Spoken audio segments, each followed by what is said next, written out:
Otep à tous, bien-aimés frères et sœurs. La situation au Nigeria plutôt ne cesse de s'aggraver. Eh oui, le Nigeria est dans une situation difficile.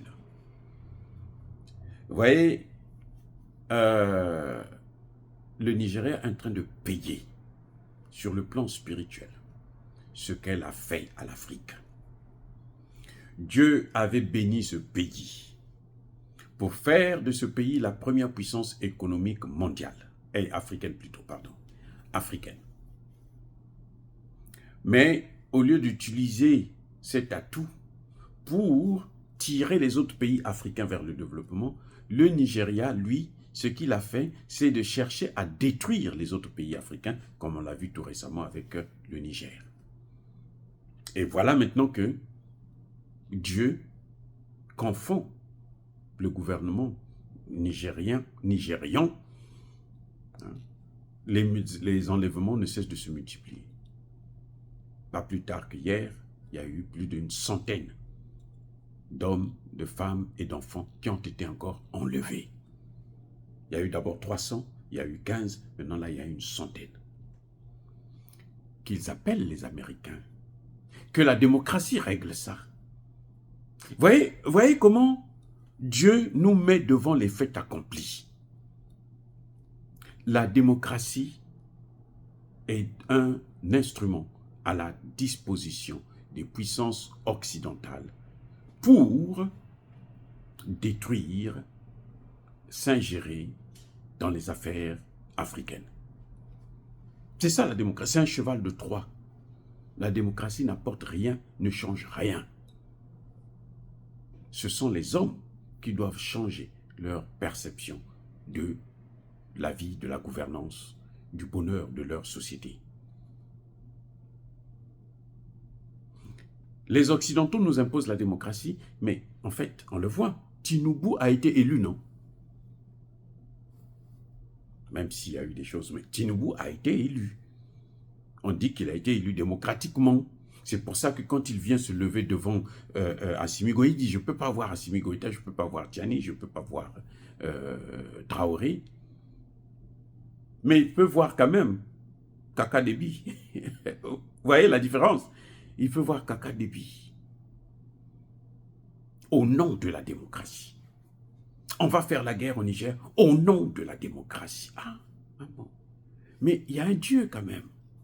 Et ce Dieu est en train de faire son travail.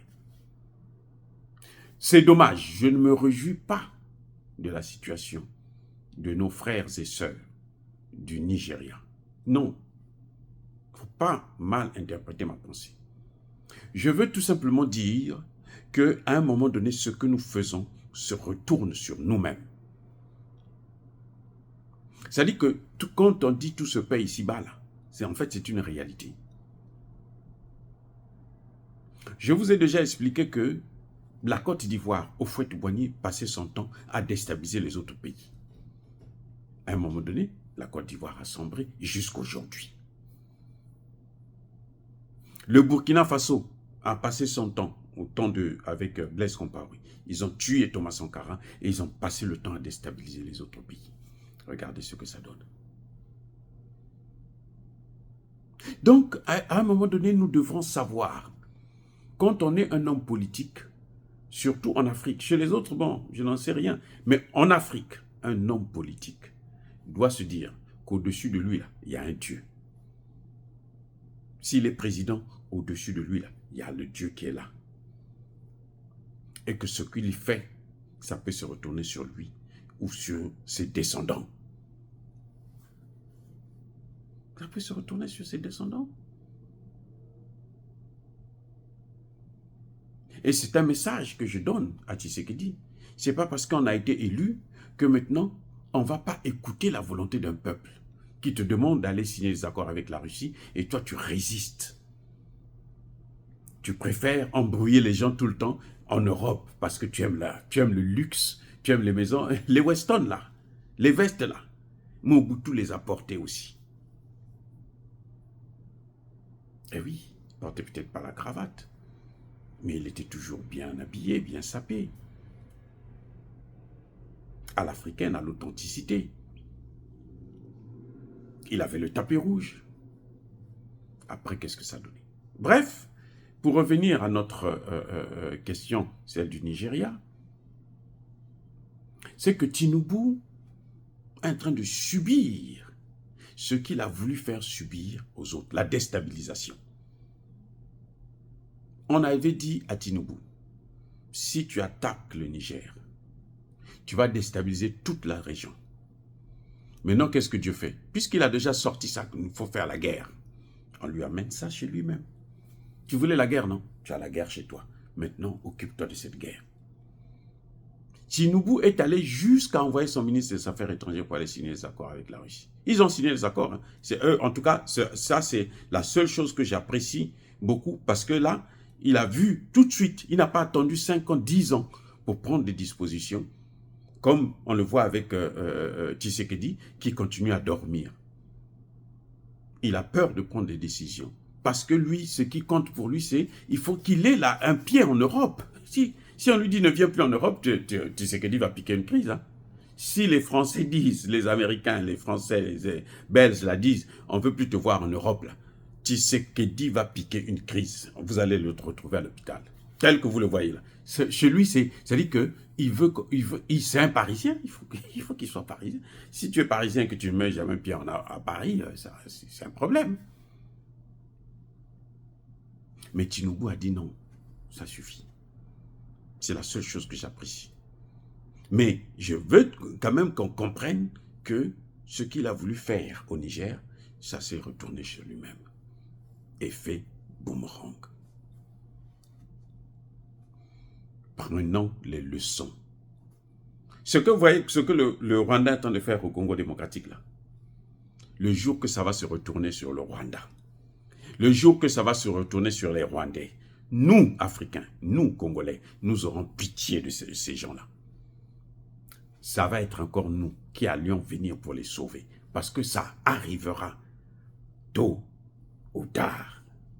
Je reprends. Ça va arriver tôt ou tard. Si jusque-là, ils tiennent, c'est parce que de l'autre côté, on a affaire à Tshisekedi. Mais un jour viendra où Tshisekedi va partir, où il y aura un patriote, un Congolais qui va décider de régler ce problème, de régler les comptes. Que Kagame soit vivant ou pas, avec ou sans lui, le Rwanda payera ce qu'il est en train de faire au Congo démocratique. Dire cela, c'est inciter à la haine ou à la violence? Non. En tout cas, M. Tinubu a voulu la guerre au Niger. Il a la guerre chez lui-même. La vraie guerre maintenant. Là, il faut qu'il se concentre maintenant sur le Nigeria, au lieu d'aller se concentrer sur le Niger. Il est allé en France. Les Français ont refusé de lui donner les armes. Il est allé voir les Américains. Ils n'ont pas voulu lui donner des armes.